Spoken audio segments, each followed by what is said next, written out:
Welcome back to the bonus episode of Super Mario Galaxy. So there are two things I want to do in this one bonus episode. First one being, of course, Rosalina's storybook. Ooh. Let us begin.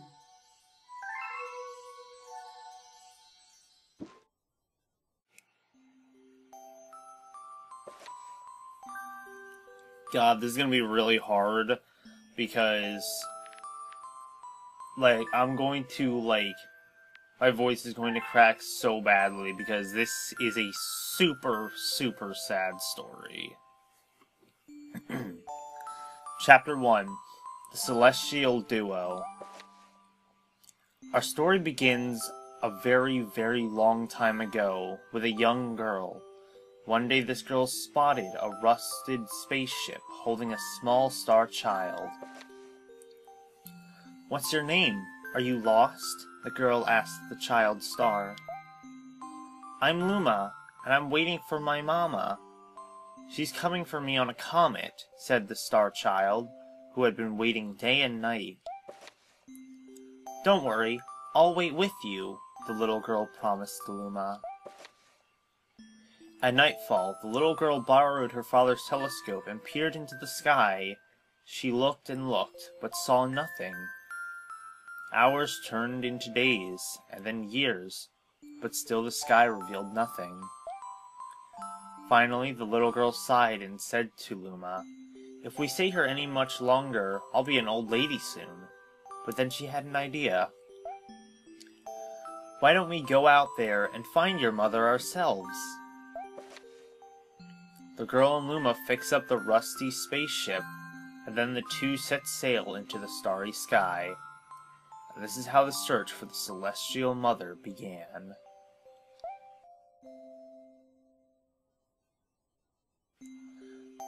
Chapter 2, Starbits. Days passed with no sight of the comet, or even a single planet. Instead, asteroids extended for as far as the eye could see. "If I had known it was going to take this long, I would have packed more jam," said the little girl, above the rumble of her belly. Before they left, she had packed all the essentials: telescope, butterfly net, stuffed bunny, bread, milk, jam, and apricot-flavored tea. But I forgot to bring water. At this, Luma burst into gales of laughter, and the girl began to pout. "As long as I have starbits, I'll be fine," said Luma. "Want some?" The little girl couldn't stay mad after hearing this. Luma continued to laugh, and the girl couldn't help but join in. "Alright, maybe just a nibble." Leaning far out of the ship, the pair began to collect starbits with the girl's net. They almost fell out a few times, but they kept on collecting. The starbits tasted like honey. Chapter 3, The Comet. A beam of light pierced through the ship's window. Thinking it was the morning sun, the girl peered through the window, only to find a turquoise-blue comet shimmering at her.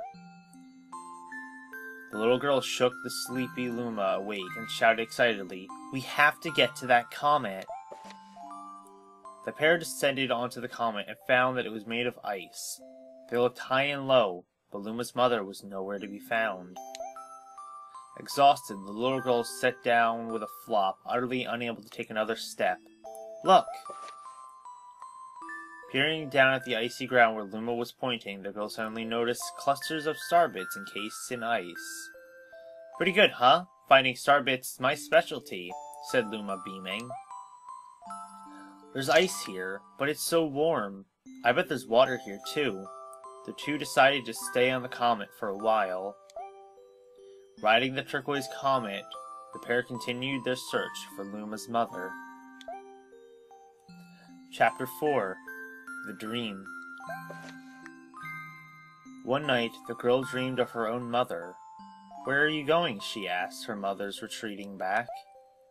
Without turning, her mother replied, "Don't fret, dearest. I'm not going anywhere. I'm always watching over you, like the sun in the day and the moon in the night.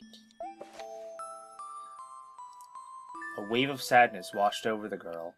What about when it rains and I can't see the sun or the moon? Her mother thought for a moment before responding.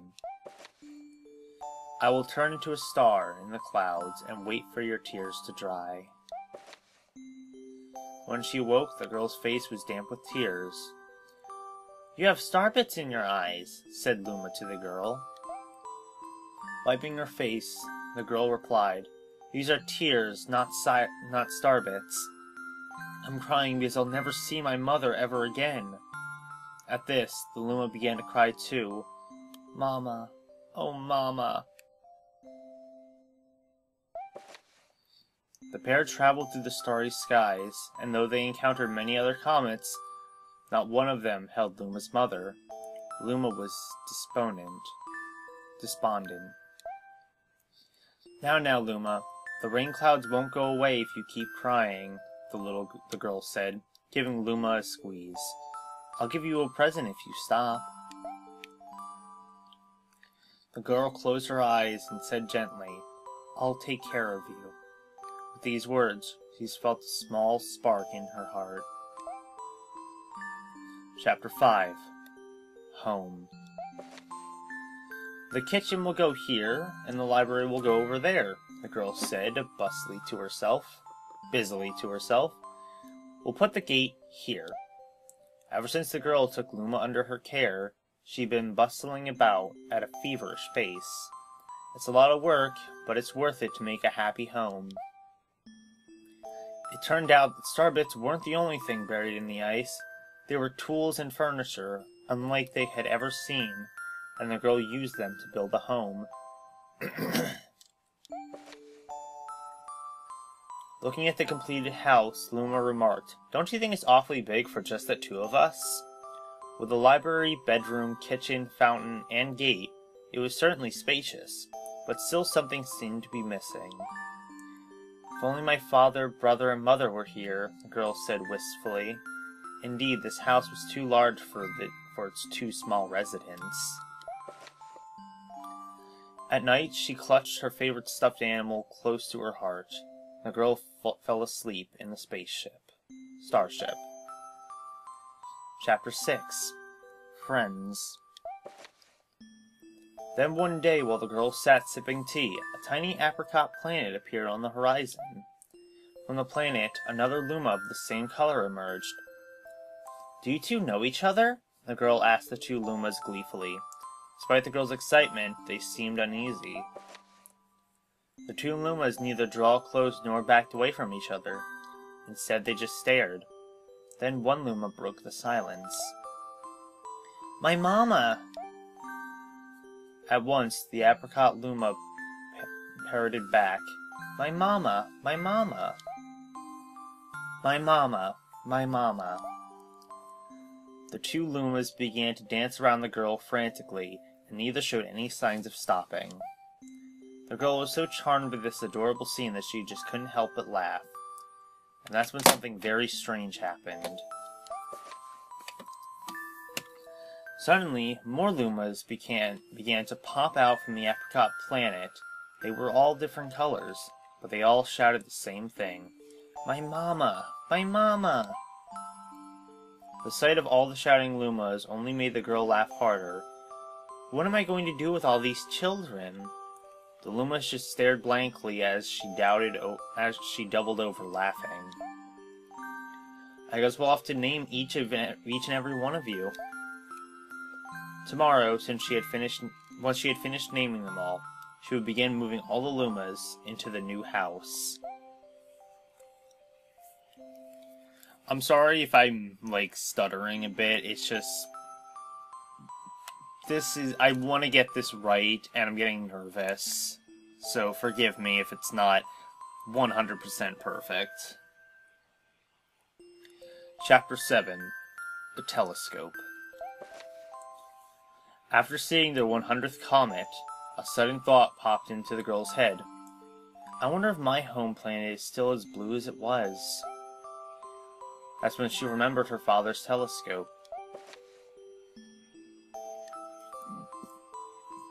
Peeking into the telescope, a tiny blue dot floated into sight. It was smaller than a starbit. How strange. It's so far away, but it feels so close.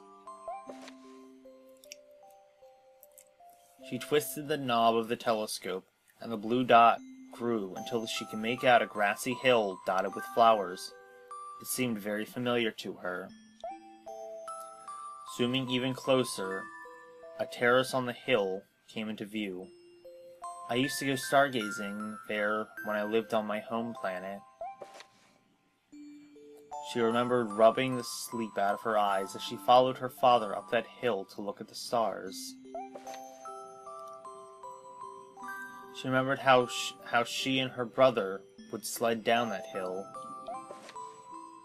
She remembered having picnics with her mother on that hill on bright and windy days. And I want to go home. I want to go home right now.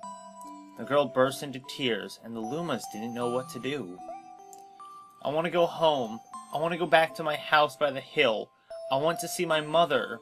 The girl was shouting now, her face wet with tears. But I know she's not there. I knew all along she wasn't out there in the sky. Because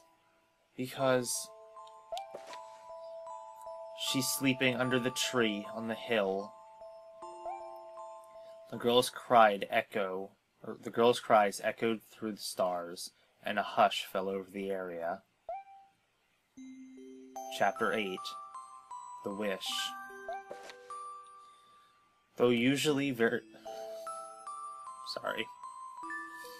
Though usually quite cheery, one day the girl became sad again. Luma drew close and tried to comfort her. Mama, you still have me. And don't be sad about your mama, because she's a part of you. That means she'll always be close by. It's like me. I love starbits because they remind me of my mama. No, the girl said, unable to stop the tears. A lonely look flickered across Luma's face, but it was soon replaced by a wide grin. I have an idea. I will transform into a comet, and a soaring comet that can carry you all on this journey. With that, Luma, trailing bands of white, soared high into the sky, and just as quickly started to plummet back down. Kaboom! Kablam! The ground shook, and a bright light poured out of the crater that the Luma had created. The bands of light twisted together to form a comet tail. And then Luma emerged, reborn as a comet. The girl scarcely believed her eyes. But how? She kept asking. Our destiny as Lumas is to transform into different things, said the red Luma, who had suddenly appeared. Stars, comets, planets, we can become all of these things. When I grow up, I want to be a star that makes someone special smile, said the green Luma. And a blue Luma chimed in. That Luma turned into a real cutie of a comet, didn't he? All of the Lumas together said, No more crying, Mama. Thank you, said the girl in a whisper, as she pulled the Lumas close and hugged them. From that day on, starbits no longer fell from the girl's eyes. The comet set forth for the girl's home planet, its long tail blazing proudly behind it. The final chapter. Family. With its many Lumas and telescopes, the comet was quite a sight to behold. The girl and the Lumas were proud to call it home. At a welcoming party for a new Luma, the girl gathered everyone in the kitchen and said in a louder voice than usual, Alright everyone, let's make a cake sprinkled with starbits, and then it will be a star cake. The Lumas excitedly began to gather the ingredients. As she watched the Lumas scurry about, the girl smiled and thought to herself, This is my family now, and I have to stay with them until they're ready to leave the nest. And when they do, I'll see them off with a smile. I'm sorry, you guys. This is really hard for me. Because that's what makes a mother happiest.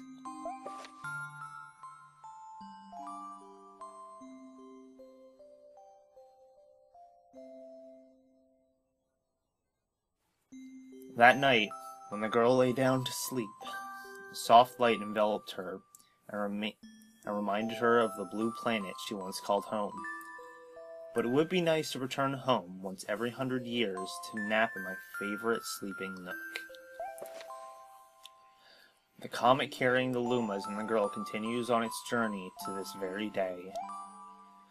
With more family members in tow that can be counted, it's said that the comet visits the girl's home once every 100 years, its proud white tail glittering in the sky. The end.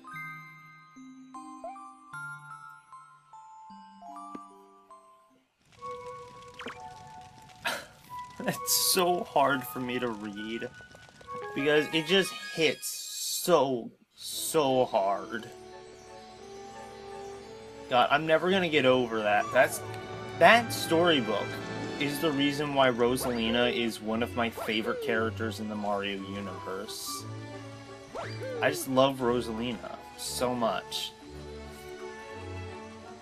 But with that, it's time to head out to the final bit that I wanted to do in this Let's Play.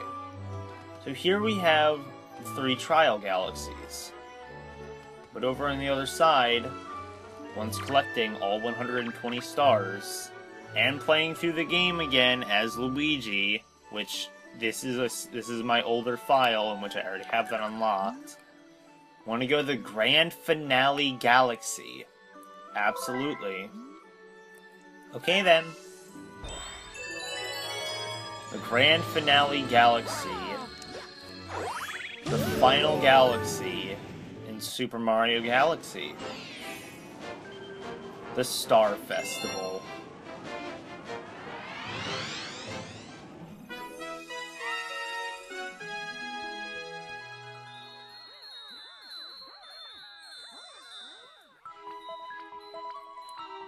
And all it is the very first area we ever started in the game. Yes, it is a purple coin mission, but really, it's just the purple coins all laid out for you. Everyone that we've met so far is here. We've got the big penguin, we've got the little robot guys, we've got all the little penguins. In the ending scene, you could even see the Queen Bee and Dino Piranha and everyone else that we've met.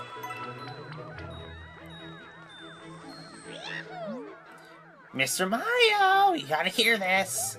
We did such a good job, they're promoting us to Royal Guards. With me as Royal Guard Commander, nobody will ever kidnap Princess Peach again. Ever.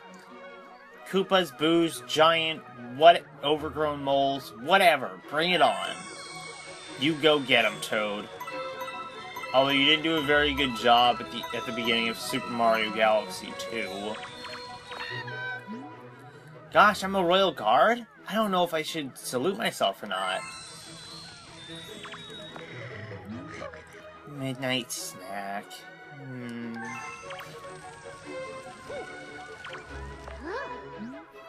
Did they really promote that guy to Royal Guard Commander?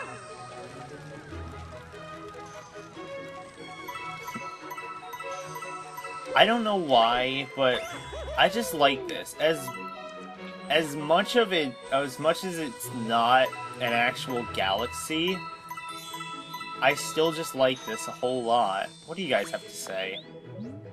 Star Festival? Star Bunnies? Yes, I'm sensing a connection here. Oh, whoops.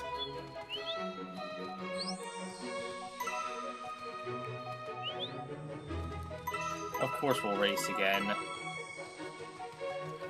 What do you have to say? Mario, come see me once you get all the purple coins. I have something special for you. Alright then.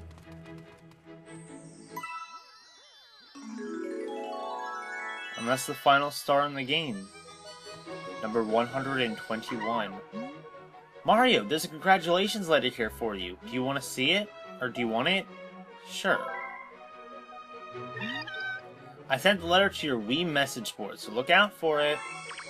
Of course you did. Of course you did. But with this, the Let's Play comes to a close. Thank you all so very much for joining me on this wonderful adventure. And I hope to someday bring you Super Mario Galaxy 2 and many other games. So until next time, everybody.